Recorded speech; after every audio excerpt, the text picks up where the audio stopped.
गलत है ना, इसलिए तेरे को मालूम नहीं कि आपका फुटपाथ अब उनका है।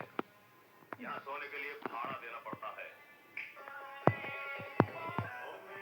वो दादी दूध लेने आई थी परसों आई जब इन्होंने दरवाजे में गाली दी जब गली के बाजारी इन्होंने माँ बहन की रोक के स्कूटी से गाली दी कल आई हुई ना इनका देखे बैठा दूध के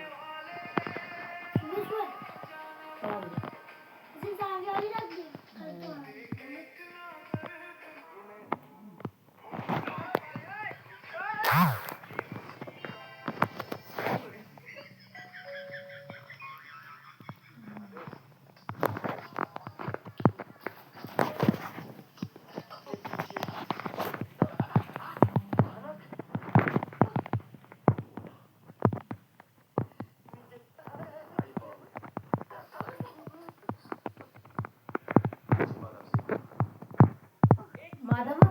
बेहाना बने करते हैं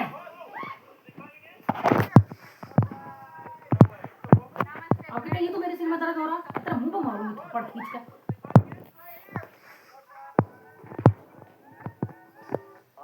हेड हो औलाद भी हेड हो गई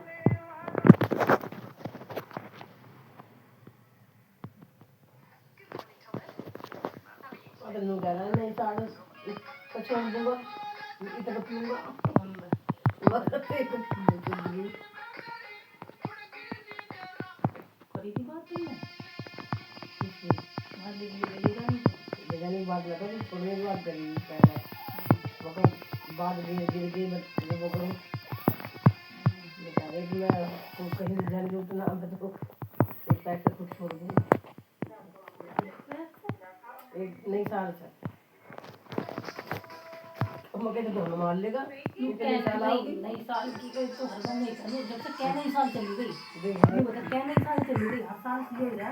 नई साल से छोड़ देगा पापा के अब से चल रही है नई साल है पापा भी चले गए मम्मी भी चली गई नई साल और अब थारी भी नई साल जान लगे कितनी नई साल आएंगी कौन सी नई साल आएगी बाप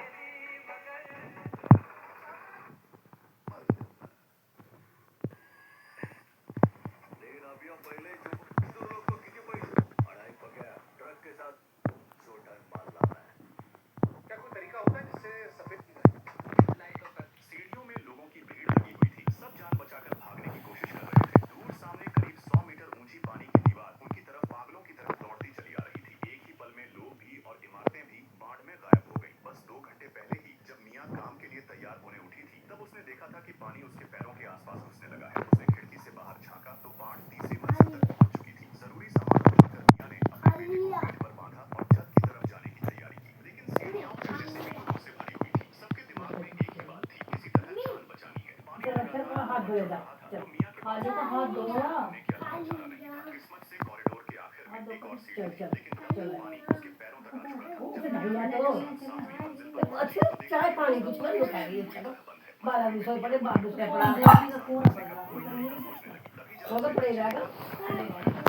अंदर गाँव में पड़ रहा निकल के चले जाओ तो जाओगे जो तुम जाना ही होगा तो चाहे तुम चाय आप घर की बना के जब भी जाओ ना दो भी जब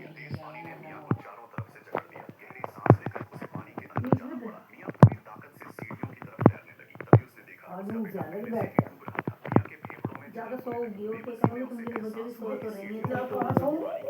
गोल पर पूरा कुछ उठाना सो जाओ ज्यादा मुझे कहां सोना मिला है अरे एक दूध काटना उठा दे तो फिर पड़ पे जाओगे तो कभी नहीं फिर मत दर्द पुलिस वाले ने बताया कि उड़ाने वाला है जो सबको निकाल ले जाएगा। उसी से मियां को पता चला कि अंटार्कटिका में एक एस्टेरॉयड टकरा गया है। सारी बर्फ पिघलकर समुद्र के पानी के साथ उत्तर की तरफ बढ़ रही है। जापान पूरी तरह डूब चुका था और जिस जगह मियां थी वो भी जल्द ही पानी में समा जाने वाली थी। एक मदद पापा को 3 बजे से मेरा रात की चला रहे हैं ऐसे बजे से 3 बजे उठ रहे 3 बजे उठा मैं सुबह 6 बजे उठा 5:30 बजे उठा आज उठे होंगे 5:30 बजे बाजी टाइम में तुम 3 बजे आज फिर कहता है मैं पिलन पर लौटता हूं लौटती कहूं आज फिर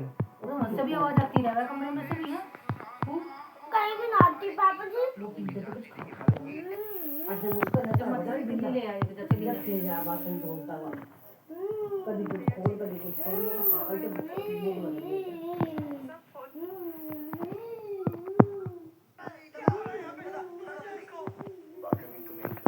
चावल दे रहा कितने होंगे तो चावल नहीं अब 4 बजे से पहले खा 3 बजे मगर शाम ज्यादा इसके आवन के पेट में भूख लगी कैसा खाना है ऐसा ये रात भी पीकना पड़ता है बाजी से पीकने के बाद में तो खराब पड़ जाए इसकी ये तो कमी है जो खाने पीने के बाद नहीं खाता क्या है पागल होगी पागल छोड़ दीजिए चलो तो चलो यार मैं पागल और बता रही है वहाँ जाओ तुम लड्डू खाओ वहाँ जाकर चलो लड्डू भी खा ही लेंगे एप्पल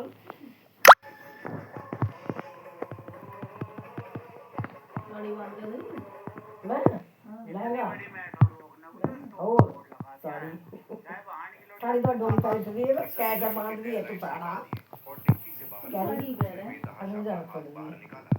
बता रही है ना साड़ी कितना बैठे तो साड़ी तो उसकी ऐसी देखी सारा सूट पहनना है और काम सारा करना है हर बार दिन पूरी दिलवा वो करवा रही हूँ वो कर रही हूँ मुझे साड़ी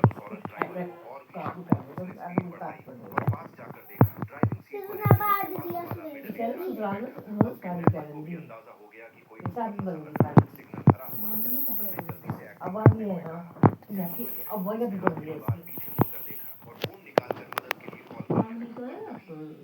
और फिर गाँव में 2 गेट है इसके बाद में जाते जाए जो साड़ी बांध दे तो बताओ आसपास मौजूद सारे खिलौने उसका चेहरा याद कर लेंगे यही एक फैसला होगी बड़ी मुसीबत बन के असल में उस कातिल की एक बहुत बुरी आदत थी हर मर्डर के बाद कोई ना कोई चीज यादगार के तौर पर अभी भी नहीं चल रही थी खिलौनों के लिए उसे ढूंढने का मौका बन गई जब मैं नीचे उतरती थी ना ये वहाँ पे और चैन से सोने की तैयारी करने लगा तभी अजीब चीजें होने लगी रात के सन्नाटे में अचानक डोरबेल बजी जॉन झटके से उठ गया दरवाजा खोला तो बाहर एक गली में पैकेट रखा था उसने हाल में कुछ भी ऑनलाइन ऑर्डर नहीं किया था उसके दिमाग में तुरंत शक आ गया कहीं ये दुश्मनों की तरफ से बदला तो नहीं जॉन ने बहुत सावधानी से पैकेट खोला उसे डर था कि कहीं अंदर बम ना हो लेकिन उसकी ये चिंता बेकार निकली अंदर बस एक हरा रंग का खिलौनों का डिब्बा था डिब्बे के ऊपर खिलौना सोल्जर्स की डिटेल लिखी थी लेकिन अजीब बात ये थी कि ये खिलौना कंपनी उसी आदमी की थी जिसे जॉन ने कुछ दिन पहले मारा था फिर भी जॉन ने डिब्बा ठीक से चेक करने का फैसला किया जैसे ही उसने ढक्कन उठाया तो अंदर के ऊपर की लेयर में छोटे छोटे सोल्जर सलीके से रखे थे और नीचे तरह तरह के हथियार और इक्विपमेंट पड़े थे हर खिलौना बेहद रियल लग रहा था कुछ के हाथ में चाकू थे तो कुछ रॉकेट लॉन्चर पकड़े हुए थे एक कातिल होने के नाते जॉन ने शुरुआत में इन छोटे खिलौनों को सीरियस नहीं लिया लेकिन जैसे ही उसने नजर हटाई कुछ अजीब हो गया जो खिलौना बॉक्स कुछ सेकंड पहले टेबल पर सही सलामत रखा था अब फर्श पर देखना पड़ा था जॉन को लगा कोई चोर घर में घुस आया है उसने पूरा कमरा छान मारा लेकिन कहीं कोई नहीं था जब उसने वापस खिलौना बॉक्स की तरफ देखा तो वो पूरी तरह खाली था अब जॉन पूरी तरह कंफ्यूज हो चुका था दर्जनों खिलौने एक पल में गायब कैसे हो सकते हैं उसकी समझ से बाहर था कि अचानक कमरे की लाइट बंद हो गई ध्यान से देखने पर लगा कि तार किसी तेज धार वाली चीज से काटा गया था जॉन भी सोच ही रहा था कि एग्जॉस्ट फैन की लाइट अजीब तरीके से जल रही है एक के बाद एक अजीब हरकत